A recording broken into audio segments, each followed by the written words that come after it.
Guys welcome back to one more mini vlog. ఈ రోజు short తీస్తున్నాను ఎందుకంటే నేను ఆవకాయ వీడియో అప్లోడ్ చేశాను కదా. అయితే ప్లాస్టిక్ లోనే పెడదాం అనుకున్నాను ఆవకాయ. కాకపోతే మా హస్బెండ్ ఏమన్నారు, ప్లాస్టిక్ వద్దు పాప స్టీల్ లో పెట్టు అని చెప్పారనమాట. అందుకని నేను స్టీల్ లో పెట్టాను.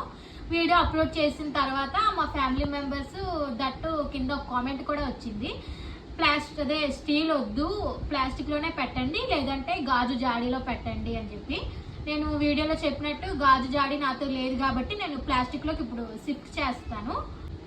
సో మీరు చెప్పారు కాబట్టి నాకు తెలిసిందనమాట. సో లేదంటే నేను ఇందులోనే ఎట్లా వగిలేద్దును.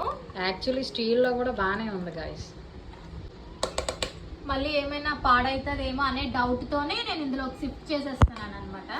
ప్లాస్టిక్ యూజ్ చేయడం మంచిది కాదేమో అని చెప్పి మా హస్బెండ్ స్టీల్ దాంట్లో పెట్టమని చెప్పారు. బట్ పచ్చడికి మాత్రం స్టీల్ పెట్టకూడదంట, ప్లాస్టిక్కే పెట్టారంట. మా ఫ్రెండ్ కూడా నాకు ఫోన్ చేసి చెప్పింది అనమాట. యాక్చువల్లీ ఇది పచ్చడి కోసమే డీమార్ట్లో కొని పెట్టుకున్నాము. వాళ్ళ హస్బెండ్ వద్దన్నారు అనమాట. పెట్టే వీడియోస్లో ఏదైనా మిస్టేక్ ఉంటే ఎట్లానే కామెంట్ రూపంలో నాకు తెలియచేయండి. So thank you so much నాకు ఇది చెప్పినందుకు. So that's for today's mini vlog. Bye, subscribe చేసుకోండి. బాయ్.